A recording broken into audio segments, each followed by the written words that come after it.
Salam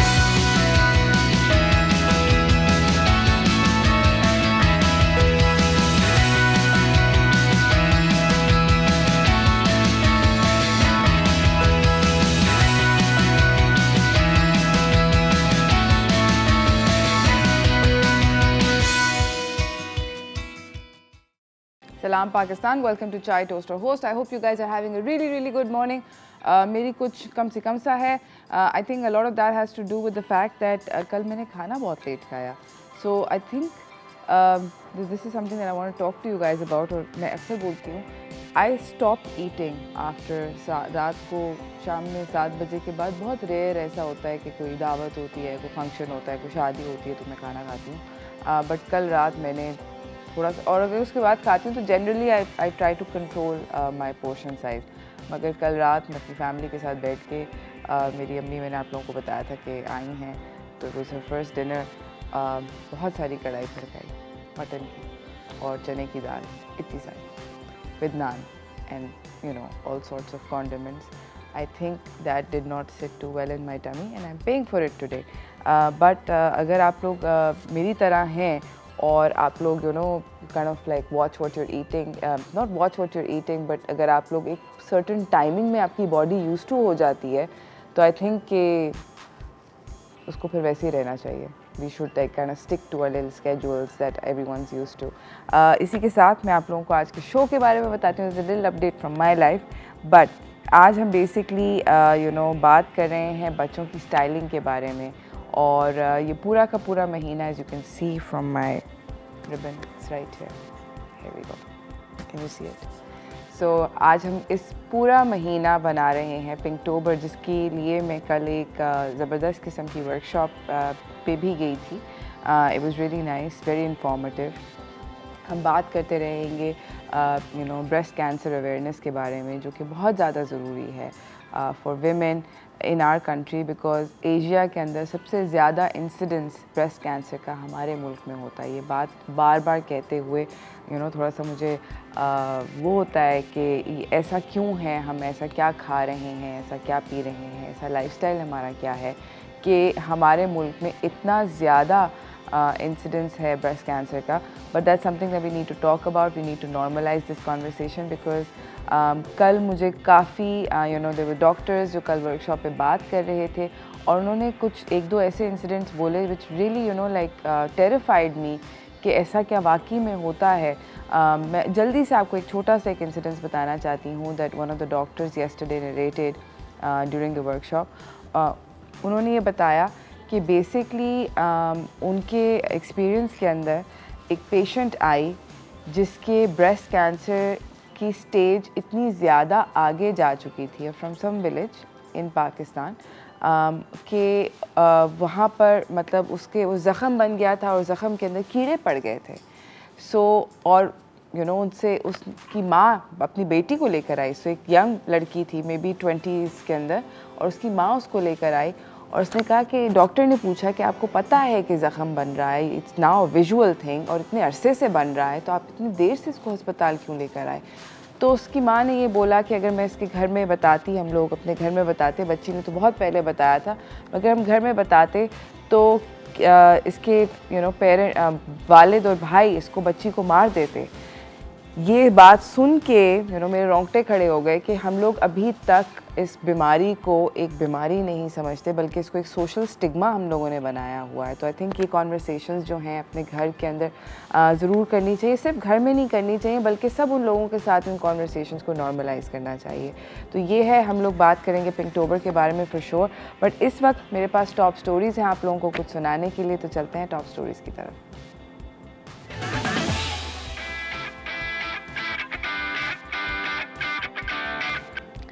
तो जो पहली टॉप स्टोरी है वो काफ़ी इंटरेस्टिंग है. आई थॉट कि हमारी इकॉनमी जो थी वो कर रही थी और लोगों के पास डिस्पोजेबल इनकम नहीं थी, पैसे खर्च करने को नहीं थे. But this first news says otherwise. और ये क्या ख़बर है आप सोच रहे होंगे. ये बेसिकली ये ख़बर है कि इस साल 2021 के अंदर पाकिस्तान ने record breaking vehicle imports show किए हैं. हालांकि पूरी दुनिया के अंदर जो ऑटोमेटिव इंडस्ट्री है वो chips shortage, supply chain crisis, बहुत सारे मसले मसाइल चल रहे हैं, मगर पाकिस्तानी जो for some reason automotive industry की जो ऑटोमोबाइल इंडस्ट्री की इंपोर्ट्स हैं ये बढ़ रही हैं और ये नई गाड़ियां आ रही हैं, नई कंपनीज आ रही हैं हमारे मुल्क में। Highest number of vehicle imports 2020 और 2021 के फिस्कल ईयर में हुआ। 10,513 SUVs मंगवाई गई, सेडान्स मंगवाई गई, वैन्स मंगवाई गई, 4x4 पिकअप ट्रक्स मंगवाए गए। क्योंकि अगर आप उसको कंपेयर करें उससे पिछले साल सिर्फ 1600 और 10,000 के अंदर बहुत बड़ा फ़र्क है। और इसी के साथ मैं आप लोगों को बताती चलूँ 3,716 यूनिट्स मंगवाए गए थे उससे पिछले साल। So you know it's just a study increase. उससे भी पिछले साल 7,000 थे, तो वो बीच में डिप करा और अब दोबारा 10,000। So it's still the highest so far. इसी के साथ मैं आप लोगों को ये बताऊं कि इंपोर्ट फिगर्स जो थे वो जो उसके थे मोटरसाइकिल्स के वो 893 थे। इस साल 2,427 हैं। कौन लोग हैं ये भाई? ओवरऑल व्हीकल इंपोर्ट्स जो थी वो $2 बिलियन की थी इस फिस्कल ईयर में। $2 billion. I am gonna let that like little sink in, take a minute. $2 billion, that's insane. और इसके अंदर कम्प्लीटली नॉकडाउन किट्स और सेमी नॉकडाउन किट्स की जो इंपोर्ट बिल था वो $1.6 बिलियन था। I am not going to pretend to even know कि यू नो नॉकडाउन किट्स क्या होती हैं, कंप्लीट और semi. I am assuming something to do with cars and there engines, but मैं गाड़ियों के बारे में बहुत ज़्यादा शऊर नहीं रखती तो मैं कुछ कह नहीं सकती। बट खैर ये नंबर्स जो हैं ये काफ़ी स्टैगरिंग है। मुझे लग रहा था कि हम लोगों के पास पैसे नहीं हैं। I think it's a little bit to do with the fact कि इलेक्ट्रिक व्हीकल्स के इंपोर्ट के ऊपर जो ड्यूटीज़ ख़त्म हुई हैं उसकी वजह से आई थिंक इंपोर्ट्स जो हैं वो इतनी ज़्यादा बड़ी, लोगों ने कहा जल्दी जल्दी गाड़ियाँ मंगवा लो। इसी के साथ हम अपनी अगली ख़बर की तरफ चलते हैं जो कि काफ़ी स्ट्रेंज है। ये मुल्तान के शहर से ये ख़बर है और ये ख़बर ये है कि खातून जो थी मुल्तान में अपना फ़ोन चार्ज कर रही थी, उनका जो फ़ोन था चार्ज करते हुए अपना फ़ोन उतारने गई सॉकेट से और वो फ़ोन फटा और उनको बर्न्स हुए, इंजरीज़ हुई, उनके कपड़े जले। तो it was quite a serious incident. और क्यों हुआ ये हमें नहीं पता है, बट ये ख़ातून जो थी ये सादिया बीबी हैं इनका नाम। ये शुजाबाद तहसील से हैं और ये इलेक्ट्रोक्यूट भी हुई, यानी कि इनको करंट भी लगा और मोबाइल भी फटा इनका और ये घर पे इनका हुआ है। मैं आप लोगों को बताती चलूँ कि ये इनका जो हालत थी उसको क्रिटिकल करार दिया गया और इनको निश्तर हस्पताल मुल्तान शिफ्ट किया गया। और ये बताती चलूँ कि इस खबर को सुनने के बाद बहुत सारी तजावीज़ की गई हैं और उनके अंदर सबसे पहली ये है कि अब जब भी अपना मोबाइल चार्ज करें तो किसी ठंडी जगह पे, कवर्ड जगह पे चार्ज करें। ओरिजिनल चार्जर के साथ अपने मोबाइल को चार्ज करें और ओवर चार्ज ना करें और पूरी रात के लिए चार्जर पे लगा के भूल ना जाएं।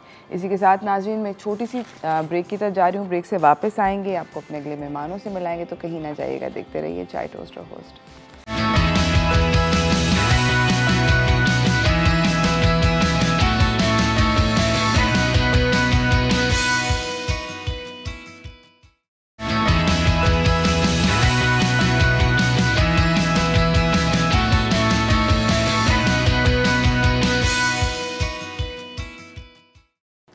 Welcome back from the break everyone. हम लोगों का आज बातचीत होगा आप लोगों से किड स्टाइलिंग के बारे में। आई नो कि बहुत सारे so I am going quickly just short. Zuhaib मुझे प्लीज़ मारना नहीं, एक क्विक स्टोरी बताती हूँ। सो मेरी बेटी, everyone knows I have a daughter, she is 12.5 etcetera etcetera. अब वो बिल्कुल भी मेरी स्टाइल्स के ऊपर नहीं चलना चाहती। मुझे जो कपड़े उसके लिए पसंद आते हैं उसको बिल्कुल नहीं पसंद आते, वगैरह वगैरह होता है। मुझे भी, जब मैं भी growing up, you know, I had the same problem with my mom, but I have a nice. और मेरी जो नीस है वो अभी पैदा हुई है, वो 4 महीने की है। मैंने उसके लिए बहुत सारे कपड़े ख़रीदे और उसके पेरेंट्स कुछ नहीं कहते और मैं उसको जो पहनाना चाहती हूँ पहनाती हूँ। So every time I see her it's like a fashion show. मैं उसके सारे कपड़े उतारती हूँ अब मुझे जो पहनाना होता है मैं पहनाती हूँ, and then I buy things for her. So मैं अपना शौक जो है वो वहाँ पूरा करती हूँ। But I know that you know like this kid styling is something that specially for girls, boys as well, I think boys are very fashionable also, don't get me wrong, लड़कों के कपड़े भी बहुत फैशनेबल होते हैं, but it's really you know exciting buying clothes for young people. और आजकल बच्चों के कपड़े कोई नेक्स्ट लेवल के हो गए हैं, they look like mini versions of adults, you know, वो मम्मी एंड मी टाइप के कपड़े होते हैं। So it's really cool. तो आज हम बात इसी बारे में करेंगे, हम किड स्टाइलिंग के बारे में करेंगे, what is the kind of clothes that kids should wear. इसी के साथ बाय द वे मेरी एक अदर छोटी सी खबर रह गई थी जो कि मैं आपको सुनाना चाहती हूँ, काफ़ी इंटरेस्टिंग है, और वो ये है कि जर्मनी ने, अब obviously we going to expect this sort of situation from Germany की से खबर है, टेक्नोलॉजी की खबर है, ऑफ कोर्स जर्मनी में ही टेक्नोलॉजी, यू नो, जर्मन जो है बड़े अक्लमंद होते हैं इस मामले में। सो फ्रैंकफर्ट में जर्मनी में एक रेल ऑपरेटर है, उसका नाम है डूशेबान जो है वो उनका जो मेट्रो सिस्टम है ये उसकी खबर है, और इसने पेयर टुगेदर किया, पार्टनरशिप करी है इन लोगों ने सीमेंस के साथ, और मंडे को इन्होंने दुनिया की पहली automated driver less train city of Hamburg जो है, हैम्बर्ग का शहर, वहाँ पर इसको अनवेल किया। और ये पंक्चुअल है, ये एनर्जी एफिशिएंट है, पुरानी ट्रेडिशनल जो ट्रेन्स होती हैं उससे, और ये एस बान जो है उनका, ये उसके अंदर हो गया। अब आप ये सोच रहे होंगे कि बहुत सारी शहरों में ऐसा तो नहीं है कि ड्राइवरलेस ट्रेन्स हैं, आई नो टोक्यो में है, पेरिस में है, और भी बहुत सारे शहरों में। तो इस ट्रेन के बारे में क्या इतना स्पेक्टेकुलर है, तो ये मैं आप लोगों को बताती हूँ। ट्रेन जो है ये स्पेशल और स्पेक्टेकुलर इसलिए है क्योंकि वो वाली जो ड्राइवरलेस ट्रेन्स हैं वो एक ही ट्रैक पर चलती हैं, मतलब उनके स्पेशल ट्रैक्स हैं, वो सिर्फ उन्हीं पर चलती हैं, वो नॉर्मल ट्रैक्स पे नहीं चलती। हाउएवर इस ट्रेन की ऐसी टेक्नोलॉजी है कि ये इंटरैक्ट करेगी, नॉर्मल ट्रैक्स पे चलेगी। ये बेसिकली यहाँ पर ट्रेन ऐसे तो नहीं ट्रेन चलती, ऐसे चलती है, सॉरी। सो ये ट्रेन ड्राइवर वाली ट्रेन के साथ बेसिकली यू नो इंटरैक्ट करेगी, और ये कम्प्लीटली ऑटोमेटेड है, इसके अंदर ड्राइवर नहीं है, मगर ये नॉर्मल ट्रैक पर चल सकती है। ये डिसीजन मेकिंग इसकी जो है वो एक कंप्यूटर करता है, वगैरह वगैरह। It's all very complicated and scientific but very very cool. इसका मतलब ये होगा कि जो ट्रेन का सफ़र है जर्मनी में वो शदीद सस्ता हो जाएगा, पंक्चुअल होगा और एनर्जी एफिशिएंट होगा। How is that?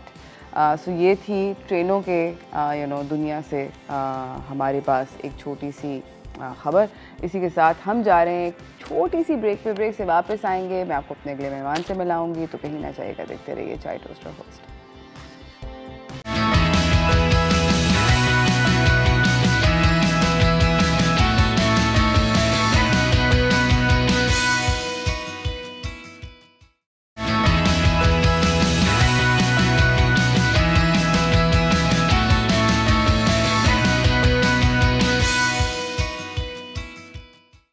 Welcome back from the break everyone. हमारे साथ हमारी अगली मेहमान जो है सेट पे मौजूद हैं, मैं आपको उनसे मिलवाना चाहती हूँ क्योंकि काफ़ी एक ज़रूरी मौजू के ऊपर उनसे बात होने लगी है। तो चलते हैं व्हाट्स टोस्टिंग की तरफ।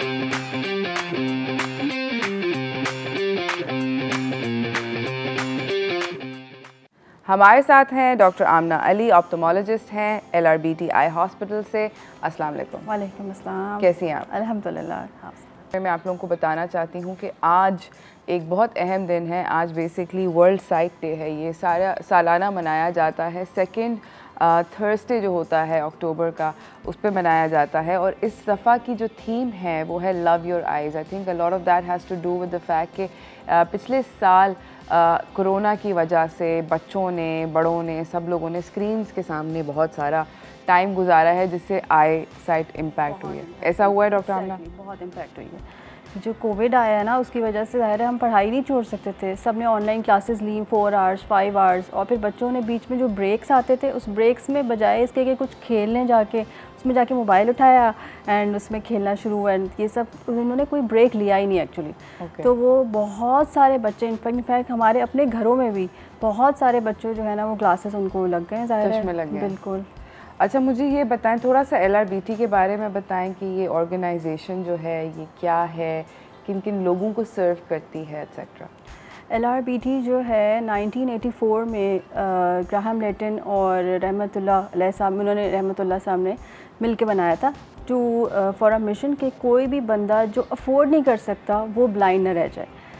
तो उस विज़न को ही आगे लेके चल रहे हैं और बहुत सारे पुअर एरियाज़ में बनाया गया है। बेसिकली 19 हॉस्पिटल्स इसके हैं, 57 आई केयर क्लिनिक्स हैं। एवरी 200-300 किलोमीटर्स पे आपको LRBT एक मिलेगा for poor people. Poor people के लिए एब्सोल्युटली फ्री है कि कोई भी बंदा जिसको प्रिवेंटेबल ब्लाइंडनेस है, मीन्स जिसकी ब्लाइंडनेस ट्रीट हो सकती है, वो सिर्फ इसलिए ना रह जाए कि वो अफोर्ड नहीं कर सकता। So this is our vision और इंशाल्लाह ताला बहुत सर्व कर रहे हैं LRBT। पूरे दिन में ऑलमोस्ट 1000 सर्जरीज़ होती हैं ऑल ओवर पाकिस्तान एंड तकरीबन 10,000 की OPDs सर्व होती है। It's absolutely free. OPD is absolutely free and they are trying their best कि जो है जो बेसिकली नॉन अफोर्डिंग लोग हैं उनको बेहतरीन जो है इलाज मिले। कोशिश यही है इंशाल्लाह। ज़बरदस्त। मुझे बताएं कि आज वर्ल्ड साइट डे सेलिब्रेट किया जाता है, ये क्यों सेलिब्रेट किया जाता है? वर्ल्ड साइट डे, अच्छा ये है कि असल में हम लोग ना एक्चुअली आइज़ को इतनी इंपॉर्टेंस देते नहीं है। यूजुअली हम लोग जो है हमारे हार्ट बहुत इंपॉर्टेंट है, एवरीथिंग इज़ इम्पॉर्टेंट, लेकिन आइज़ को लोग बहुत छोटा सा ऑर्गन लेते हैं। लेकिन एक्चुअली इफ़ वी सी कि एक आँख है जो आपको पूरी दुनिया दिखाती है, ठीक है। अगर आपकी आँख एक सेकंड के लिए बंद करके देखें तो you can not see a thing. तो इसी विज़न को लेकर और इसी को लेकर कि एक वर्ल्ड साइट डे मनाया जाता है। इनफैक्ट ये तो एक दिन है, लेकिन हमें ख्याल तो पूरा साल ही रखना है अपनी आइज़ का, बच्चों की आइज़ का, अपनी आइज़ का, कि भाई ये जो अगर एक दफ़ा इम्पेयरमेंट हो जाए तो आपको लाइफ लॉन्ग इम्पेयरमेंट हो जाती है फिर। एब्सोल्युटली। और हमारी मतलब बहुत सारी चीज़ें हम रियलाइज़ नहीं करते, डेप्थ परसेप्शन, बिल्कुल, यू नो, डॉज करना चीज़ों को, पढ़ना, बहुत सारी चीज़ें, everything is dependent on, you know, ये बहुत बड़ी अल्लाह की एक नेमत है। मैं डॉक्टर आमना आपसे ये पूछना चाहती हूँ, अभी हम बात कर रहे थे, we just touched upon the subject, कि हमने ये बात करी कि इस दफ़ा कोरोना की वजह से बहुत सारे जो बच्चे हैं उनकी आई साइट इफ़ेक्ट हुई है because they looking at screens, और बहुत एक्सटेंसिव पीरियड के लिए। स्कूल के लिए भी देख रहे हैं, बच्चों को चश्मे लग गए। मेरी बेटी को भी चश्मा लग गया, थोड़ा सा कोविड से पहले लगा था, so I can't really blame Covid, but उसका नंबर बढ़ा, जो कि अगेन आई डोंट नो कि नेचुरल है नहीं है, नेचुरल भी एंड प्लस ये जो आपके गैजेट्स हैं। मुझे बताएं कि बोला जाता है कि वो जी ब्लू स्क्रीन वाला चश्मा, वो क्या पता नहीं समथिंग फला लो, इसके अंदर ये वाला लेंस लगवा लो तो इससे ये ब्लॉक होता है और ये फलाना और ये सब। मोर और लेस इट्स नॉट प्रूवन। लोग क्लेम करते हैं कि आप लगा लो तो बेहतर हो जाएगा ये वो, लेकिन ये कहीं प्रूवन नहीं है कि UV फिल्टर लग गया तो बस अब तो आप थ्रू आउट प्रोटेक्टेड है। ऐसा कुछ नहीं, ऐसा नहीं है, कुछ भी नहीं है। ऑब्वियसली आपको स्क्रीन टाइम लिमिट करना है, 20-20-20 का रूल लेना है। 20 मिनट्स तक आपने स्क्रीन देख ली, उसके बाद आपने उसको 20 फीट फार अवे देखकर बच्चे को कहना है कि उसको 20 तक काउंट करें and then come to your screen. तो हमें एवरी 20 मिनट्स पे ब्रेक लेना ज़रूरी है बच्चों के लिए। This is very important, can you repeat that once again? 20-20-20 rules. After every 20 minutes see at 20 feet and count 1 to 20 and then come back to your screen. So 20-20-20 का rule है। दोबारा से इसके बारे में हम बात करेंगे। डॉक्टर आमना हमारे साथ यहीं पे ही हैं, कहीं ना जाइएगा, देखते रहिए चाय टोस्टर होस्ट।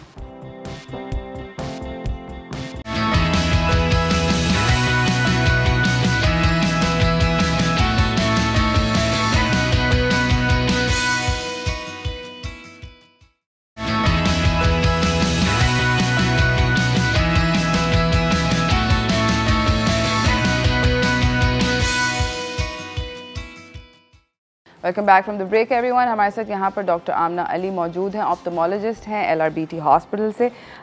डॉक्टर आमना, मैं आपसे ये पूछना चाहती हूँ, बच्चों की बात कर रहे थे, 2020 का रूल आपने हमें बताया, 20-20-20, 20 मिनट अगर स्क्रीन को देखा है तो 20 मिनट के बाद ब्रेक लें, 20 फुट दूर देखें और 20 तक दिमाग में या ऊंचा काउंट करें और फिर वापस स्क्रीन को देखें।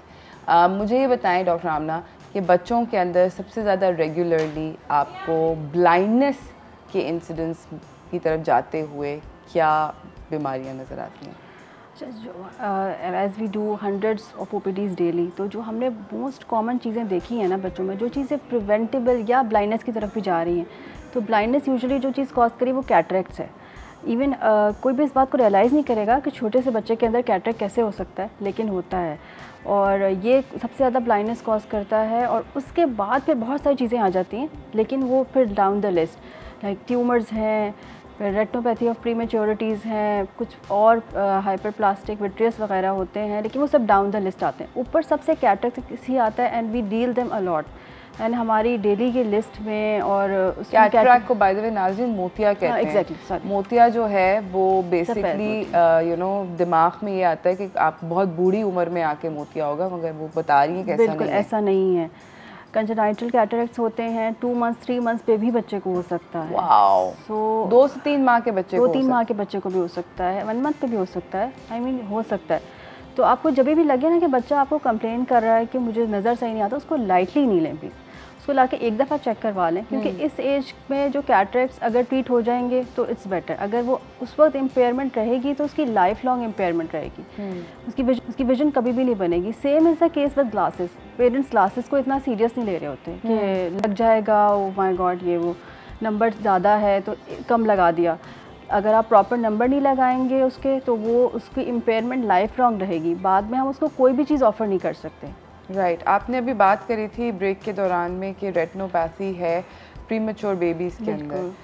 प्रीमेच्योर बच्चे यानी कि जो कि जेस्टेशनल पीरियड से पहले पैदा हो गए, 9 महीने से पहले पैदा हो गए, तो क्या है उसके अंदर? एक्चुअली जो बच्चे यूजुअली टेन्योर होता है 38 वीक्स का, ठीक है, 9 मंथ्स कंप्लीट करके जो पैदा होते हैं, लेकिन जो 35 वीक्स से पहले पैदा हो जाते हैं तो यानी कि तकरीबन 8 माह, तकरीबन 8 से ऊपर 8 से ऊपर, 8 तो 32 पे हो जाता है।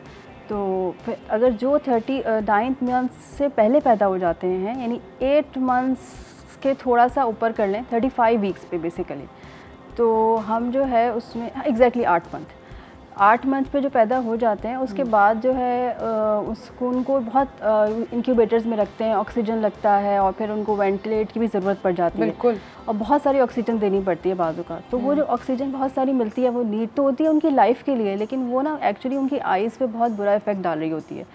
तो उसको हमें रेगुलरली स्क्रीन कराना बहुत ज़रूरी है। As soon as the baby gets off 30 days उसको आपको ऑफ्थल्मोलॉजिस्ट को स्क्रीन कराना बहुत ज़रूरी है, क्योंकि जब बच्चा 4 से 5 महीने का होता है, जब पेरेंट्स नोटिस करते हैं ये देख नहीं रहा, ये हमारी तरफ देख नहीं रहा, आई कांटेक्ट नहीं कर रहा, उस वक्त जब हमारे पास आते हैं तो उस वक्त हम कुछ भी नहीं कर सकते होते। अगर वो उसी टाइमली स्क्रीन हो जाए, like we do every Saturday we go, और बाकी बच्चों को ओपीडीज में बुला लेते हैं, उनको स्क्रीन आउट करते हैं, उस वक्त जो उनकी कंडीशन होती है उनको हम ट्रीट कर सकते होते हैं, उनको हम लाइफ लॉन्ग ब्लाइंडनेस से बचा सकते हैं। अब वो बच्चा अगर 7 महीने 8 महीने ईयर पे आता है, उस पर हम कुछ भी नहीं कर पाते, फिर उसको लाइफ लॉन्ग ब्लाइंडनेस झेलनी पड़ती है। बहुत ज़्यादा ज़रूरी है कि अगर आपकी फैमिली में या कहीं जानने वाले में कोई प्रीमेच्योर बेबी हो तो ज़रूर उनकी आँखों का कांस्टेंट टेस्ट होना पड़ेगा। ऐसे ही है। Exactly, it's a misery for kids as well as parents. मतलब अच्छा, मुझे ये बताएं कि हम लोग अगर अपनी आँखों की देखभाल के बारे में बात करें तो कितनी दिनों बाद अपनी आँखों को टेस्ट कराना चाहिए अगर आपको चश्मा वगैरह नहीं लगा? अगर कुछ नहीं है तो एनुअली चेक करा लें, एटलीस्ट साल में एक दफ़ा। साल में एक दफ़ा। Annually doesn't cost anything. अच्छा, एक और बात मैं यहाँ पर आपसे पूछना चाहती हूँ, लोग बहुत ज़्यादा समझते हैं कि आँख को टेस्ट, वो जो चश्मे की दुकान पर जाते हैं और वो कहते हैं ABC पढ़ें एक चार्ट के ऊपर, दैट्स इट, ये क्या टेस्ट काउंट होता है? No, it's not sufficient. तो आँख को टेस्ट कैसे कराया जाता है? प्रॉपर आई स्पेशलिस्ट के पास चले जाएं, ऑप्थेमोलॉजिस्ट, जो किसके नाम के सामने डॉक्टर लिखा हो। हाँ, जिसके सामने डॉक्टर लिखा हुआ हो, ठीक है। तो एक स्क्रीन हमारे पास स्लिट लैंप्स होते हैं, क्योंकि वहाँ पे तो कोई भी ऐसी चीज़ नहीं होती ना, बस जस्ट चार्ट किया एंड देन वो तो वो एक दफ़ा ईयरली जाने में किसी को आई थिंक कोई प्रॉब्लम इतनी नहीं है। मतलब क्योंकि LRBT की कितनी ब्रांचेज हैं? We have got 57 clinics, eye care clinics और 19 hospitals in all over Pakistan, जो कि कम्प्लीटली फ्री ऑफ चार्ज हैं। कराची में कितनी है? कराची में हमारे पास कोरंगी में बेस है, जिसके अंदर तो आपके पास एवरीथिंग, हर स्पेशलिटी मिलेगी आपको। कॉर्निया, आपको कैटरैक्ट, आपको ग्लोकोमा, आपको विट्रियो रेटिना, पीर्स डिपार्टमेंट, एवरीथिंग इज़ देयर। लेकिन जो छोटे क्लिनिक्स हैं वो काफ़ी सारे हैं, जिसके अंदर हमारे पास नॉर्थ कराची में क्लिनिक है, फिर हम लोग जाते हैं बल्दिया टाउन में है, इस तरह और भी सेवरल छोटे छोटे इलाकों में हैं क्लिनिक्स। तो बहुत सारे क्लिनिक्स हैं LRBT के, मुल्क भर के अंदर हैं, 57 क्लिनिक्स हैं, हॉस्पिटल्स हैं, बिल्कुल completely free of charge eye care है। Thank you so much doctor Amna, आपका आने का बहुत बहुत शुक्रिया।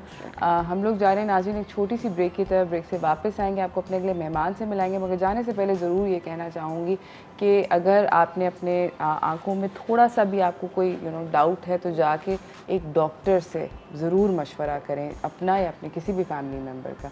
इसी के साथ एक ब्रेक की तरफ जा रहे हैं, ब्रेक से वापस आएंगे, अगले मेहमान से मिलेंगे, तो कहीं ना जाइएगा, देखते रहिए चाय टोस्टर होस्ट।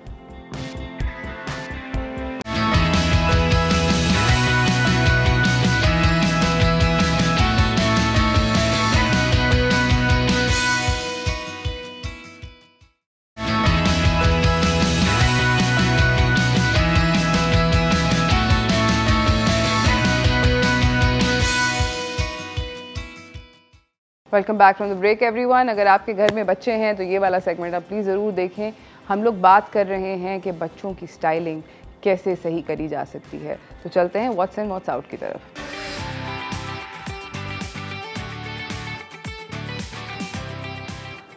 हमारे साथ एक फैबुलस एंटरप्रेन्योर यहाँ पे मौजूद है। इनका नाम है सादिया रबानी। ये CEO हैं of Irene the online closet की, और उसके साथ हमारे पास एक ज़बरदस्त खूबसूरत सी मॉडल मौजूद हैं। इनका नाम है ज़ैना उमर। अस्सलाम वालेकुम। वालेकुम सलाम, how are you? I am very well, thank you. Zaina, अस्सलाम वालेकुम, कैसी हैं आप? फाइन। ठीक ठाक, set. Missing school? Yeah, you had to skip school today, Zaina, for being here. ज़ैना ने स्कूल स्किप किया है। कुछ नहीं होता ज़ैना, आपकी टीचर्स प्रॉब्ली नहीं देख रही होंगी, तो हम बस पेट में दर्द हो गया था आज का बहाना बताएंगे। सादिया, मुझे ये बताएं कि बच्चों के कपड़े आपने कब से बनाना शुरू किया? अच्छा, पहले तो थोड़ी सी there is a little background behind this, ठीक है, if you don't mind. Absolutely. अच्छा, तो my parents for the longest time they were living in China, तो मुझे तो ये था कि हर summers and winters I used to get stock of clothes for my daughter. Summers का स्टॉक आ गया, विंटर्स का स्टॉक आ गया, but finally when they moved back and when I had to step out of the house to buy stuff for my daughter, I just realized Pakistan we have such limited options available. Right. I mean, if you compare it to international brands, I mean, hey, we have brands which are doing a great job locally, but if you make a comparison, there's a huge difference. Styling mein, designing mein, cuts mein. तो फिर finally I decided when I couldn't find anything for my daughter, तो मैंने सोचा why not I should खुद बनाओ और खुद बेचो। ज़बरदस्त। तो and not just that, I did do a diploma from IVS Indus Valley, तो वहाँ से एक फैशन कोर्स किया। I got the technical expertise from there, और फिर बस बनाना शुरू कर दिया। आपने कपड़े बनाना शुरू कर दिए। अच्छा, मुझे ये बताएं कि बच्चों की कपड़ों के अंदर जब स्टाइलिंग की बात आती है तो किस तरह के सिर्फ आप लड़कियों के कपड़े बनाती हैं? हाँ, अभी for the time being it's just for girls, because I just feel these days it's so hard dressing up this age group. ये जो 6 और 14 का एज ग्रुप है, बिल्कुल, it is so difficult dressing them up. उनकी choices have become so complicated. मतलब they are very basic, they are very minimal, मतलब they don't like dressing up too much. हाँ, एब्सोल्युटली। बर्थडे पार्टी पे भी जैसे जाते हैं ऐसे पता नहीं किसी की मतलब फौदगी पे जा रहे हैं, कपड़े ऐसे ही पहनते हैं। मेरी बेटी से मैंने उस दिन शादी पे हम जा रहे थे, मैंने कहा क्या पहनने? कहती ब्लैक। मैंने कहा बेटा शादी है। ब्लैक टी-शर्ट, दैट इज मतलब ड्रेस कोड बन गया for literally everyone. Black jeggings, black tights, nothing else. अच्छा, मुझे ये बताएं कि बच्चों के कपड़ों के बारे में बात हो रही है। एक बहुत इंटरेस्टिंग किस्म का ट्रेंड स्टार्ट हुआ था कि अभी भी आई थिंक वो है कि मम्मी ने भी वही कपड़े पहने हुए हैं, बच्चे ने भी वही कपड़े पहने हुए हैं। डू यू ऑल्सो, आपका ब्रांड उसको I just recently introduced this concept अपने पेज के ऊपर, Irene the online closet. I just feel कि it's a very good concept, mother daughter they should cherish the relationship, and जब आप एक जैसे कपड़े पहनते हो तो you really feel happy and you enjoy the moment and you enjoy the relationship. तो ये बहुत अच्छा कॉन्सेप्ट है, and I have introduced this on my page Irene the online closet. We have a couple of outfits जो कि mother daughter twinning में हैं, and I get a lot of queries, कोई और भी टॉप होता है जो मदर डॉटर की ट्विनिंग में नहीं होता, and people ask me can you make it for me as well। ज़बरदस्त। तो we do this, we do have an option of customization। अच्छा, मुझे ये बताएं कि बच्चों के कौन से फैब्रिक्स जो हैं मतलब ज़्यादातर बच्चों के चूज़ किए जाते हैं? अच्छा, बच्चों का जो फैब्रिक है, you really have to keep this in mind कि comfortable होना चाहिए। बिल्कुल ज़रूरी है। And while throughout the process I realise कि पाकिस्तान में इतना अच्छा फैब्रिक मिलता है। I mean best cotton available in Pakistan, best silk available in Pakistan. तो when I was choosing my fabric, I really had to keep this thing in mind कि fabric comfortable हो, breathable हो। बिल्कुल, क्योंकि बच्चे भागेंगे, दे विल स्वेट, पसीना आता है, एंड देन वो एक गंदी सी स्टिंक आना शुरू हो जाती है। तो I just made sure that I use very breathable and very fabric.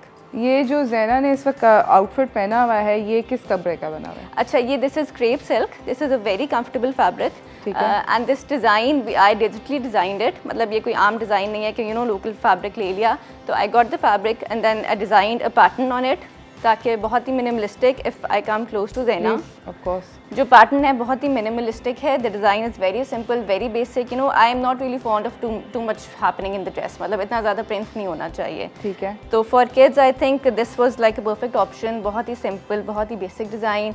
The cut is also very simple, कोई बहुत ज़्यादा फ्लो ही नहीं है। हाँ, तो आसान है। This is perfect for a play date. I mean if kids have to play around, I think she will be comfortable even going to a play date wearing this। Absolutely, बिल्कुल ज़बरदस्त। मुझे ये बताएं कि आपके ख्याल में सबसे ज़्यादा बड़ी जो फैशन मिस्टेक्स करता है पेरेंट्स जो करते हैं वो बच्चों की स्टाइलिंग में वो क्या होता है? ओवरडूइंग विद एक्सेसरीज, ज़्यादा एक्सेसरीज, बहुत ज़्यादा एक्सेसराइज कर देते हैं। आई मीन बैंगल्स भी, नेकलेसेस भी, हेयर क्लिप्स भी, I think they just do too much, ज़्यादा हो जाता है, बहुत ज़्यादा हो जाता है वो बिल, बहुत ज़्यादा। मतलब ठीक है एक्सेसराइज करना चाहिए but not that much. Zaina ने अभी she is wearing a nice dress, तो मेरी हेयर एक्सेसरी थी just this bow tie, nothing more than that. मतलब मैं इसको ब्रेसलेट्स नहीं पहनाऊंगी, नेक पीसेस नहीं पहनाऊंगी, nothing like that. I am just okay with a hair bow and simple black ballerinas. अच्छा, और आपके ख्याल में हमारे मुल्क के अंदर सबसे ज़्यादा जो चैलेंजिंग बात है ऑफ रनिंग अ बिजनेस जिस तरह का आप रन कर रही हो, वो सबसे ज़्यादा चैलेंजिंग क्या है? अच्छा, what I have realized is कि पाकिस्तान में ना people have a lot of reservations. When I came up with this idea, तो मैंने टॉप्स निकाले, for instance like this one, this is cold shoulder top, right, with the chain neck piece है, ठीक ठीक है। But I had so many questions, you know, asking me about customizing this, कि sleeves add कर सकते हैं, half sleeves हो सकता है, फुल स्लीव्स हो सकता है। तो फिर I just decided that I should give the customers the option of customization. Like if you want to add sleeves to this, I can do that. If you want to make it full sleeves, I can do that. तो मुझे लगता है कि पाकिस्तान में अभी भी ना बहुत ज़्यादा लोगों को रिजर्वेशंस हैं, कोई फुल स्लीव्स नहीं पहनाना चाहते हैं। Some people are not even you know comfortable making their kid wearing short tops, ठीक है। तो हमें जो मेरा जो ब्रांड है basically caters to all everyone, और हम we offer customization, we can make clothes according to individual needs. ये वाला जो है ये वाला जो आउटफिट है एग्जैक्टली ये वाला मुझे बताएं कि किस कपड़े का बना है? This is pure cotton, very breathable, very comfortable fabric, बहुत ही कंफर्टेबल है, थोड़ा सा फ्लोई भी है, so kids don't feel hot, you know, because tights और जेगिंग्स में दे डू फील हॉट। तो I think this is also perfect for kids these days. और इसकी क्या कॉस्ट होगी if you were to buy it? I think ये किसी 12-13 साल की बच्ची का साइज है। 12 साल की बच्ची का साइज है, मिड लेंथ है, because kids are not comfortable showing a lot of legs, तो ये सारी चीज़ें देखनी पड़ती हैं। तो this is a midi length dress, I think this is Zaina size. Zaina, can you come here for a second? This is her size and slightly this is slightly above the ankle, so a lot of legs are not showing. हाँ, और इसकी क्या cost है? 3200. That's really reasonably priced. Which is quite reasonable. Yes, because हमारे fabric बहुत अच्छा मिलता है यहाँ पे पाकिस्तान में। तो आप मतलब अपने कस्टमर्स को वो देती हैं बेनिफिट, क्योंकि आपको अगर कपड़ा सस्ता मिलता है तो आप हमारे प्रॉफिट मार्जिन कुछ ज़्यादा नहीं है, because the whole idea behind Irene was कि रीजनेबल कपड़े मिलें। अगर मैं भी नो इंटरनेशनल ब्रांड्स जितने वो प्राइसेस रख जाऊंगी तो फिर what's the point? Absolutely. So the whole concept was giving western clothes at reasonable prices. हम ज़ैना के लिए एक आउटफिट पिक आउट करते हैं ताकि हम लोग ब्रेक पे जाएं। ज़ैना, हमें अगला outfit, if you don't mind, आप प्लीज़ हमें Zaina, you would like to do that ना? आप हमें चेंज करके एक आउटफिट बना के दिखा दें। हम लोग जा रहे हैं एक छोटी सी ब्रेक की तरफ, ब्रेक से वापस आएंगे, ज़ैना का एक अगला आउटफिट भी दिखाएंगे, बात कर रहे हैं हम लोग किड स्टाइलिंग के बारे में, तो कहीं ना जाइएगा, देखते रहिए चाय टोस्टर होस्ट।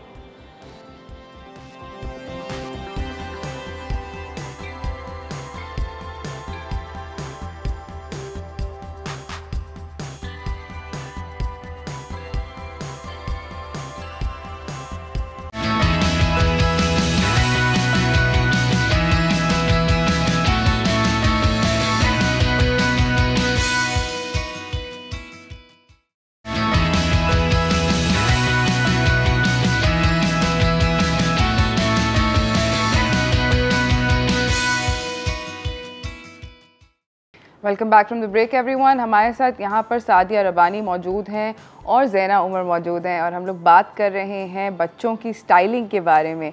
ज़ैना ने अपना आउटफिट चेंज कर लिया है। Sadia, if you can tell us a little bit about ज़ैना's आउटफिट। अच्छा, तो this is a nice solid colour outfit, इसमें कुछ ज़्यादा प्रिंट नहीं है, बहुत ही बेसिक सा है। अच्छा, Irene basically focuses on cuts. मेरा जो ज़्यादा फोकस है वो कट्स पे होता है कि फैब्रिक सिंपल हो, प्लेन हो, बट कुछ ना कुछ कट ऐड किया हो। तो this has these nice ruffles, ठीक है, जो रफल्स हैं बहुत ही फेमिनिन और गर्लिश लुक देते हैं, और कलर इटसेल्फ तो इट्स पिंक, राइट। अच्छा, तो if I have to style this outfit, मुझे लगता है कि I will either go for a pearl headband, बहुत ही सिंपल बेसिक सा। ज़ैना, can you please wear it? Oh, how nice. बहुत ही simple classy look, not too much, you know. कुछ लोग करते हैं, I have seen mothers, you know, बहुत ही ब्लिंग ब्लिंग, मतलब मैचिंग बो टाइज लगा देते हैं। I don't think you should do that. मतलब पर्सनल चॉइस है सबकी, it's a personal choice, but थोड़ा सा we should keep in mind कि अगर ड्रेस का कलर बहुत फ्लैशी है तो जो हेडबैंड है, एक्सेसरीज हैं जो आप यूज़ कर रहे हो, वो थोड़ी सी सटल होनी चाहिए, सटल। हाँ, तो I will never go for this bow tie with this matching के चक्रों में, तो I will just go for this headband, और अगर ये नहीं, अगर कुछ ब्लिंग ब्लिंग ऐड करना ही है तो this one. Both look fabulous and the effect is really simple. बड़ा ज़बरदस्त लग रहा है। Can you take a twirls है ना? ये अगेन बहुत कंफर्टेबल है, बहुत वो है, इजी ब्रीजी, आराम से खुला डुल्ला, मतलब कि कंफर्टेबल होके बच्चे पहन सकते हैं, कोई चुभ नहीं रहा। बिकॉज एक ये भी इशू होता है कि यहाँ से इची है, वहाँ से चुभ रहा है, यहाँ से कंफर्टेबल नहीं है। स्पेशली बच्चियाँ ये करती हैं यू नो ईद के टाइम पर। आई नो मैंने ये नहीं पहनना, इसमें खारिश हो रही है। जी, तो since I have a daughter, तो I have been through this a lot, तो मुझे पता है कि क्या चीज़ें यू नो बनाने के वक्त you should keep in mind. तो फिर इसीलिए बहुत कंफर्टेबल, ये इलास्टिक है, कोई चुभ नहीं रहा कहीं से, परफेक्ट आई थिंक फॉर। अच्छा, जूते ज़ैना ने मुझे बहुत अच्छे लग रहे हैं ज़ैना के जूते, मगर अगर ऑल्टरनेटली किसी ने अगर ये स्नीकर्स नहीं पहनने, I think ballerinas, flat ballerinas, you can even go for, थोड़े से अगर ब्लिंग ब्लिंग ऐड करना है तो गोल्ड बैलेरिनास ऐड कर सकते हो। But personally I would prefer the sneakers क्योंकि कंफर्टेबल होता है। I think this is their age to be playful. Absolutely, भागो तो दौड़ो, अगर भागो दौड़ो करो, अगर इतने फॉर्मल ड्रेसअप होके दुल्हन की तरह तो नहीं बैठ सकते ना। बिल्कुल। तो I think you should let the kids be, कपड़े पहना दिए, but then you should let them be in their sneakers ताकि कंफर्टेबल होएं, खेलें, एंजॉय करें, because this is their age to enjoy and have fun. सही, ज़बरदस्त। अच्छा, मुझे ये बताएं कि ये अभी हम जंप सूट्स के बारे में बात कर रहे थे। बाय द वे ब्रेक के अंदर हमने एक यू नो सलीना के लिए मैंने एक जंप सूट अभी चूज़ करके खरीद लिया है। यहाँ पर शॉपिंग भी हो रही थी मेरी साथ साथ। तो मैं ये आपसे पूछना चाहती हूँ जंप सूट के बारे में कि बहुत सारी बच्चियाँ जब जंप सूट पहनती हैं तो कभी यू नो वो समटाइम्स इट्स इल फिटेड, मुझे ऐसे लगता है। तो जंपसूट बहुत ही ट्रिकी कट है। एग्जैक्टली, बिकॉज वो waist torso to leg ratio, हाँ एग्जैक्टली, वो प्रोपोर्शन बड़ा देखना पड़ता है। तो जंपसूट में I have a few options. Please वो वाला भी दिखाएं जो हमने अभी सलीना के लिए मैंने खरीदा। जी जी ज़रूर। अच्छा, ये बहुत ही बेसिक सा जंपसूट है, ये मैंने सलीना के लिए अभी खरीदा। सॉरी।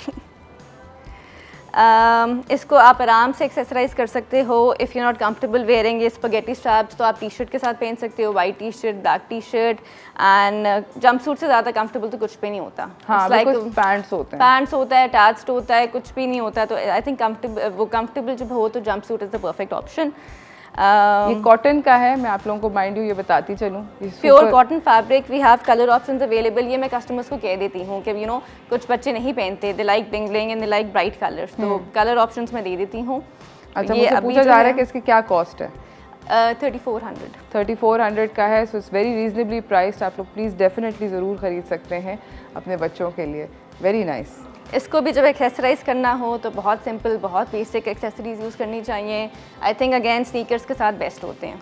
ज़ैना, आपको अपनी अम्मी के कपड़े अच्छे लगते हैं जो आपकी अम्मी बनाती हैं? हाँ, आपकी फ्रेंड्स जो हैं जब आप पहन कर जाती हो किसी बर्थडे पार्टी में तो आपसे पूछते हैं कि ये कपड़े आपकी मम्मी ने बनाए हैं?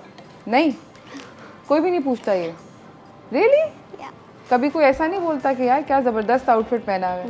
नहीं। अच्छा, मुझसे तो जब मैं अच्छे कपड़े पहनती हूँ मेरी फ्रेंड्स तो पूछते हैं कहाँ से? आजकल के बच्चे तो फैशन कॉन्शियस नहीं है ना, दे लीस्ट बॉदर्ड किसने क्या पहना है, they don't care, they just like you know having fun, खेला कूदा, एंजॉय किया। अच्छा अच्छा, ये एक और ऑप्शन है इन ड्रेसेस। अच्छा, I do have a variety of designs, dresses भी हैं, टॉप्स भी हैं, जंप सूट्स भी हैं, बिकॉज सबकी अपनी अपनी चॉइसेस होती हैं। कुछ बच्चे बिल्कुल ड्रेसेस नहीं पहनते। आई मीन ज़ैना was one of those girls जो कभी ड्रेसेस पहनना पसंद नहीं करती थी, अब तो फिर पहन लेती है, बट देन इनिशियली कभी ड्रेसेस नहीं पहनती थी। तो ड्रेसेस के बाद हमारे पास टॉप्स में भी ऑप्शंस हैं एंड देन जंप सूट्स तो हमने देखे ही हैं। तो ये एक और बहुत सिंपल, बहुत बेसिक सा है। Stripes always look good. I think floral और बहुत ही भरे हुए प्रिंट से बेहतर स्ट्राइप्स लगती हैं। It's the other way around. इसका नेकलाइन बहुत इंटरेस्टिंग है, एक बो टाई बो ओपनिंग है। Can you hold it for a second Zaina? This is how we open it. तो थोड़ा सा डिफरेंट और बहुत ही यूनिक सा इसका नेकलाइन है। आराम से यहाँ पे बो टाई हो जाती है तो थोड़ी सी वो मज़े की लुक देता है। ज़बरदस्त। देन वी हैव नीचे स्लिट ओपनिंग है एंड प्लीट्स हैं ताकि थोड़ा सा फ्लेयर आ जाए and kids you know feel comfortable. ज़बरदस्त। ये भी अगर पहनना हो तो बहुत आई थिंक बहुत कंफर्टेबल है। अगेन स्नीकर्स माय फेवरेट, ये पहन लो बट वो स्नीकर्स पहन लो, स्नीकर्स गो विद एवरीथिंग। ज़बरदस्त। Thank you so much for coming Sadia. आपका और ज़ैना का बहुत बहुत शुक्रिया कि आप लोग आए। Thank you so much for being here on the show. जाते जाते सादिया, अगर आपके यू नो ब्रांड से किसी को कपड़े खरीदने तो वो कहाँ से खरीदें? अच्छा, एक तो हमारा we have an online store, Irene the online closet के नाम से। फेसबुक पे भी पेज है, इंस्टाग्राम पे भी पेज है, you can DM us, WhatsApp भी कर सकते हैं। अदरवाइज इंसॉम्बल पे भी, हमारे ई स्टोर पे भी हैव आवर स्टॉक देयर। ज़बरदस्त। तो किसी को अगर इंसॉम्बल से लेना है तो they can you know just वहाँ से आइटम वहाँ से डायरेक्टली ले सकते हैं। ज़बरदस्त। थैंक यू सो मच ज़ैना for coming, and we are not going to tell your teachers that you were here and missing the school, but इसी के साथ नाज़रीन हम लोग जा रहे हैं एक छोटी सी ब्रेक की तरफ। ब्रेक से वापस आएंगे, आपको अपने अगले मेहमानों से मिलाएंगे, बात हो रही है उनके साथ ब्रेस्ट कैंसर अवेयरनेस के बारे में, बिकॉज चल रहा है पिंकटोबर। तो कहीं ना जाइएगा, देखते रहिए चाय toaster host.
Welcome back from the break everyone. हमारे साथ हमारे अगले मेहमान सेट पे मौजूद हैं। बात हो रही है ब्रेस्ट कैंसर अवेयरनेस के बारे में, तो चलते हैं हेल्थ एंड फिटनेस की तरफ।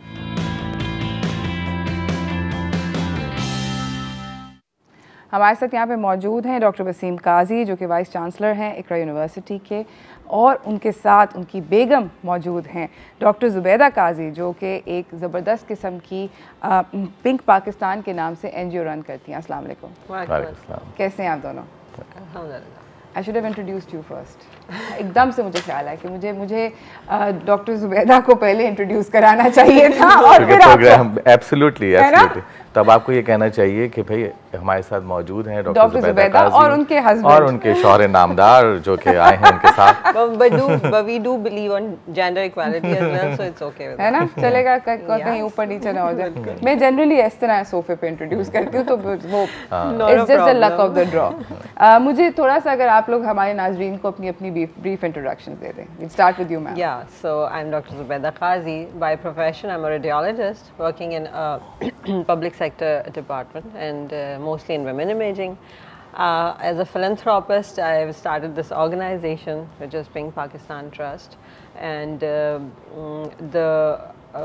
it's the introduction. It's not the introduction of trust. It's my introductions. I'll let you know what Pink Pakistan is. And I'm right now a convener from FPCCI.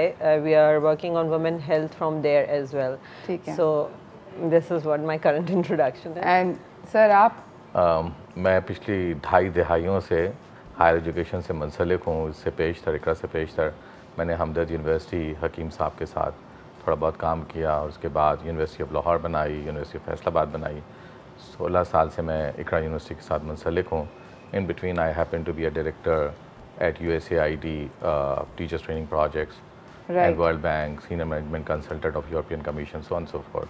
तो ज़्यादातर जो मेरा वो रहा वो आला तालीम से ही वाबस्तगी रही, और जब मैंने इकरा यूनिवर्सिटी ज्वाइन की तो थोड़ी सी रिकॉन्सेप्चुलाइजेशन के साथ ज्वाइन की। अब तक जो जामियात थीं वो जामियात ऐसे चलती थी कि भाई आप कुछ पढ़ा लीजिए या कुछ तहकीक कर लीजिए, बिल्कुल बीच में कोई चीज़ नहीं थी। हमारा ख्याल ये है कि जामिया काम ना सिर्फ ये कि पढ़ाना और तहकीक करना है, बल्कि उसकी जो भी इंटेलेक्चुअल रिसोर्सेज हैं वो कैसे माशरे के साथ कनेक्ट होंगी, वो भी एक अपने तौर पर एक अहम काम है और उसकी पूरी अहमियत मौजूद है। तो यही कॉन्सेप्ट लेकर हम लोग इकरा यूनिवर्सिटी में आए कि तमाम आपकी इंटेलेक्चुअल रिसोर्सेज, इंफ्रास्ट्रक्चर रिसोर्सेज इस कॉन्सेप्ट के साथ कि माशरे के अंदर क्या बेहतरी आनी है और माशरा किस सिमत पे गामजन है, उस गामजन होने में हमारा इल्म कैसे कंट्रीब्यूट कर सकता है और बच्चों की कैसे किरदार साजी की जा सकती है। तो ये हमने उसको पूरे के पूरे उसको तब्दील करने की कोशिश की इकरा यूनिवर्सिटी के हवाले से। ज़बरदस्त। बहुत ज़्यादा ज़रूरी है ये बात करना कि बच्चे, हमारी जो अगली पीढ़ी है वो किस तरह बड़ी हो रही है। मुझे बताएं डॉक्टर ज़ुबैदा कि पिंक पाकिस्तान क्या है? Pink Pakistan reflects its name, so it's an organization जो कि women के ऊपर ज़्यादा काम कर रहे हैं, और pink reflect करता है women को। women health के ऊपर काम करने के लिए हमने इस इदारे को तरगीब दिया, बिकॉज आपको मैंने बताया कि I am radiologist, women imaging से मेरा रिलेशन काफ़ी क्लोज रहा है, तो वहाँ पर ब्रेस्ट कैंसर के पेशेंट्स जो हैं उनसे बड़ा काफ़ी क्लोज मॉनिटरिंग रहती थी, और उनकी जो मिजरीज़ हैं, जो सारी प्रॉब्लम्स को देखते हुए, सिंस गवर्नमेंट सेक्टर में जो मरीज़ आते हैं उनके हालात इतने बुरे होते हैं कि आप को मुश्किल होती है उनको ट्रीटमेंट और उन तमाम चीज़ों की तरफ राग़िब करने में। तो एक प्लेटफॉर्म बनाने का मकसद ये है पिंक पाकिस्तान का, कि जिसमें हमारे साथ बहुत सारे डॉक्टर, फिलैंथ्रोपिस्ट, एजुकेशनिस्ट और सारे सर्वाइवर्स मिलकर के उन तमाम पेशेंट को जो बेचारे यहाँ इधर उधर धक्के खाते फिरते हैं उनको एक प्लेटफॉर्म दिया जा सके, और फिर विमेन हेल्थ के ऊपर बाकायदा अवेयरनेस से लेकर डायग्नोसिस और ट्रीटमेंट, उन सब के ऊपर जो है वो एक सिस्टमेटिक वे में काम किया जा सके, ताकि ये जो इंसिडेंट्स, प्रेवलेंस, डेथ रेट्स, मोर्टालिटीज़, इन सब को जो हम देख रहे हैं कि पाकिस्तान बतदरीज जो है वो बजाय नीचे आने के ऊपर चले जा रहे हैं। तो मुझे बताएं कि कोई आप लोगों के साथ, आपके ऑर्गेनाइजेशन के साथ बहुत सारे क्या अस्पताल मुंसलिक हैं या नहीं? बिल्कुल, हमारे साथ डॉक्टर्स मुंसलिक हैं, हमारे साथ अस्पताल भी मुंसलिक हैं, हमारे साथ दूसरे नॉन गवर्नमेंट इदारे भी मुंसलिक हैं, और हमने बहुत विदिन कराची, इस्लामाबाद, लाहौर, हमने बहुत सारे अवेयरनेस सेंटर्स जो हैं उनको डेवलप किया हुआ है, ताकि not only Karachi, not only Sindh, हम जो है ऑल ओवर पाकिस्तान के अंदर इस तमाम सिस्टम को प्रिवेल कर सकें। वो जो हॉस्पिटल मुंसलिक हैं उनका मकसद ये है कि जो मरीज़ आते हैं उनको रेफरल दिया जा सके उन जगहों पर जहाँ पर फ्री ऑफ कॉस्ट, जहाँ पर ये जो इलाज का मसला जहाँ अटकता है ना, पैसे नहीं है, इलाज कैसे कराएं, तो वो प्रॉपर रेफरल उनको दिया जा सके उन तमाम जगहों पर, या सब्सिडाइज रेट में। जो इंडिविजुअल कैपेसिटी में डॉक्टर्स काम कर रहे हैं वो भी नहीं पता होता लोगों को, तो वो सारे जो रेफरल है वो हम अपने इदारे के थ्रू लोगों को देते हैं। ज़बरदस्त। इस गुफ्तगू को हम जारी रखेंगे, कहीं ना जाइएगा, छोटी सी ब्रेक।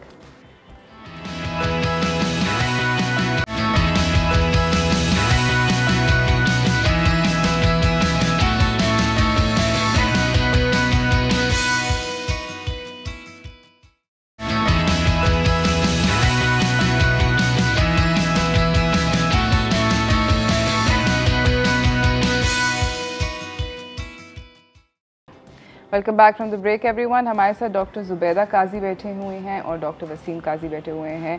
बात इन दोनों से हो रही है अबाउट पिंकटोबर चल रहा है, तो डॉक्टर ज़ुबैदा पहले आपसे दोबारा मैं पूछूंगी कि आपके ख्याल में हमारे मुल्क के अंदर सबसे ज़्यादा बड़ा मसला क्यों है इस डिज़ीज़ को एक अर्ली स्टेज पे डायग्नोस करने का? क्योंकि अर्ली डायग्नोसिस का मतलब ये होता है कि 100% क्योरेबल है। बिल्कुल बिल्कुल, सबसे अच्छी बात, ऑल दो बीमारी ड्रेडफुल है, लेकिन कैंसर का वर्ड जो आपको सिर्फ डेथ के बारे में जो है वो ख्याल आता है, तो ब्रेस्ट कैंसर में early detection, complete curable, complete treatment आपके पाकिस्तान में मौजूद है, कहीं नहीं जाना है। तो अर्ली डिटेक्शन में मसला वहाँ पर आता है दो चीज़ें, बिल्कुल एक एजुकेशनर्स मेरे साथ बैठे हैं, तो पाकिस्तान आपका आता है 164 नंबर पे, जहाँ पे हेल्थ और एजुकेशन में सबसे कम पैसे लगाए जाते हैं।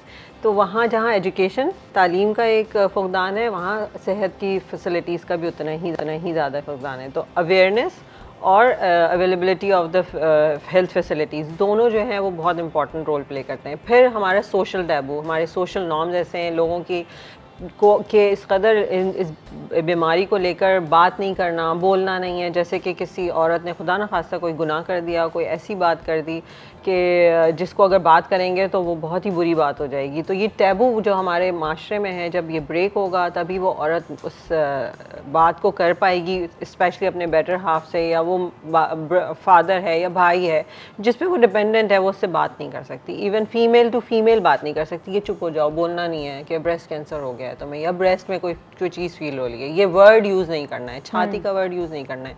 तो जब ये चीज़ ब्रेक नहीं होगी, जब तक ये सोशल नॉर्म्स हमारे नहीं टूटेंगे, हम उसके आगे जो डायग्नोसिस का प्रोसेस है, जो ट्रीटमेंट का प्रोसेस है, जहाँ अर्ली डिटेक्शन होनी है, वहाँ तक जब पहुँच ही नहीं पाएगी वो फीमेल, तो हम ना तो इंसिडेंस रेट को कम कर सकते हैं, ना हम डेथ रेट को कम कर सकते हैं, जिस पर हमें काम करने की बहुत ज़्यादा ज़रूरत है।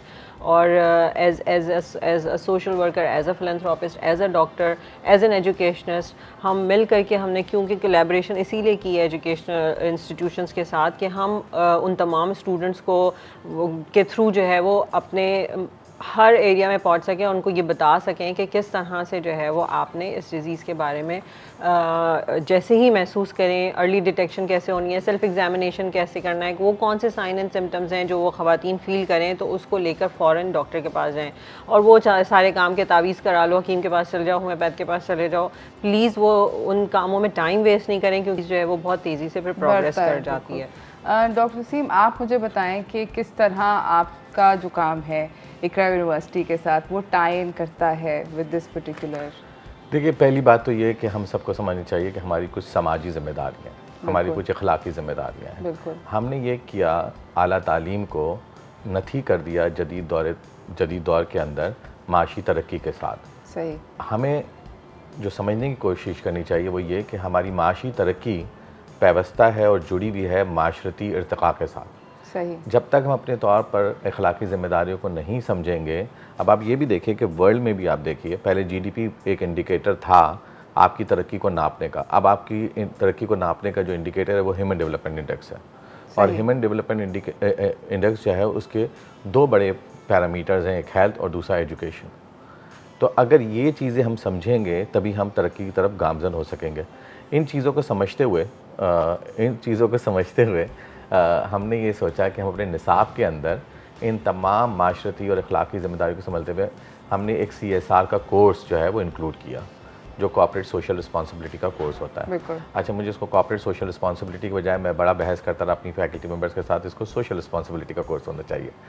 तो सोशल रिस्पॉन्सिबिलिटी का जो कोर्स है वो एम आई ऑडिबल? नहीं, yes you are, yes you are। अच्छा, सोशल रिस्पॉन्सिबिलिटी का जो कोर्स है वो उसके लिए बच्चों को जाकर माशरे के उन तमाम इश्यूज़ पे बात करनी है, उन इश्यूज़ पे काम करना है जो कि इश्यूज़ हैं। बहुत मिसाल के तौर पे अभी ज़ुबैदा ने ब्रेस्ट कैंसर का तस्करा किया और उसने अपनी इल्हाक जो कि मुख्तलिफ जामियात के साथ हुआ है और उधर जो उन्होंने ब्रेस्ट कैंसर अवेयरनेस सेंटर्स बनाए हुए हैं उसकी सिग्निफिकेंस को बताया कि हम जुड़ते हैं कम्युनिटी के साथ जाकर। तो इसी तरीके से हमारे बच्चे जो हैं मुख्तलिफ इश्यूज़ पर काम करते हैं, जो अवेयरनेस के इश्यूज़ भी हैं, जो ओशनोग्राफी के इश्यूज़ भी हैं, यानी ओशन को क्लीन करने के इश्यूज़ भी हैं, साहिल को, जो कि क्लाइमेट चेंज के इश्यूज़ भी हैं। तो ये सारी की सारी जिम्मेदारियां जब बच्चा समझता है तो एक मरबूत किस्म का जो है उसकी एक शख्सियत पैदा होती है। वो सिर्फ और सिर्फ ये नहीं कर रहा होता कि जी मुझे at the end of the day सनद मिल गई और मुझे 25,000 की या 40,000 की या 60,000 की नौकरी मिल जाए। इंसान बिल्कुल भी ऐसा है ही नहीं कि 25, 60,000, 70,000 में तोला जाए।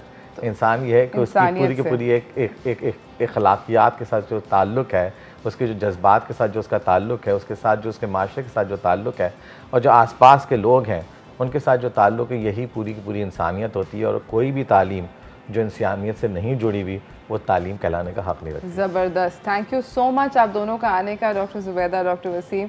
इसी के साथ नाज़रीन मेरे पास टाइम इख्तिताम हो चुका है। हम लोग जाएंगे ब्रेक नहीं, हम लोग जाएंगे और कल मिलेंगे आपसे। मगर ये बहुत डॉक्टर साहब ने बहुत अच्छी बात करी कि इंसान जो है उसको सिर्फ उसकी तालीम से या उसकी नौकरी से या उसकी तनख्वाह से एक मॉनेटरी वैल्यू नहीं दी जा सकती। इनफैक्ट पिंकटोबर भी हम यही कोशिश कर रहे हैं इस पूरे महीने कि हम अपने समाज के अंदर एक थोड़ा सा अकल लाएं, शऊर लाएं। तो इसी के साथ मुझे मेरी टीम को इजाज़त दीजिए। अपने आप को सेफ़ रखिए, मास्क पहने, वैक्सीन लगाएं। अगर अभी तक नहीं किया तो दोस्तों सिम बंद हो जाएगी बड़े मसले मसाइल होंगे, टेंशन हो जाएगी। इसलिए डू दोज थिंग्स। कल मुलाकात होगी सुबह 9 बजे। अल्लाह हाफ़िज़।